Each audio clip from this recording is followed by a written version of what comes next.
So much stuff happens in the first episode, it's crazy how much they threw in there. I can't think of a show that had that much going on from start to finish. Absolutely bonkers, but you know what, I loved it. To say it wastes little time would be an understatement. This show starts like you're walking into the middle of something that was already going on long before you even got there. I'm not going to go really deep into the story because it's already paper thin. All you need to know is that these guys are the anime X-Men and they have a giant robot that kicks ass. If you aren't sold on that, then there's nothing else I could say to convince you to watch it. Dangaioh has one of the best intros I've ever seen, and I'm not just talking about the excellent opening theme music crossfight. No, I'm also talking about the animation that goes along with it. Before the internet, a show had to sell itself, and the best hook was to make your intro fire. That is why so many cartoons and anime of the 80s and 90s have such iconic openings. Once you saw them, your ass will be planted in front of the TV to watch the rest. The 1980s Thundercat intro comes to mind. I mean, it doesn't get any better than that. I put Dangaioh's intro on that same level. The opening is simply incredible. I can't even fault it in any way. The high quality animation does not end with the opening either. It carries across all 3 episodes, especially the first and second parts. The level of detail blew me away.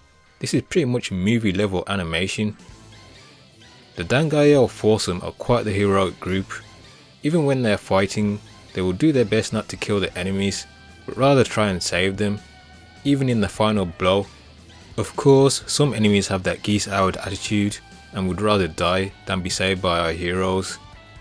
Mia is basically Relina Peacecraft if you know your Gundam Wing characters. Mia is a pacifist, she wouldn't hurt a fly, but when push comes to shove she has no choice but to fight, and when that happens her powers are the most deadly out of everyone. Lambert is pretty much the same, she doesn't like to fight either and would rather find a peaceful answer. I kept wondering why Ro was so useless, being the only male in the team. It was odd, but it turns out when Dangaioh combines, it unlocks his inner mecha otaku self. His hair even spikes up like he was going Super Saiyan. That's how excited he gets behind the wheel. He's the only one that has full control over Dangaioh. Lastly, we have Pai Thunder. What a name. I love her already. That sounds like a prime WCW Nitro era wrestler name. From parts unknown, introducing Pai Thunder. Seriously, that is a cool name. Pai is the hot-blooded character out of everyone. She is always itching for a fight, and if you even look at her in the wrong way, things will kick off. I could honestly just watch Pai going around beating people up across the galaxy. The Japanese voice actress nails Pai's feisty voice. She's easily my favourite character. Professor Tarzan was the guy that gathered our hero group from various planets and enhanced their abilities, while wiping their memories, along with creating the Dangaioh units. He was about to sell them off as weapons, but that plan backfired quickly. After the first episode, I couldn't work out if Professor Tarzan was a good or bad guy. I mean, if you look at his character design, it is screaming bad guy weasel. Yet he does some good stuff here and there. I guess he is the comic relief bad guy that you sometimes get in mangas and anime. Not the true threat, but just there for gags.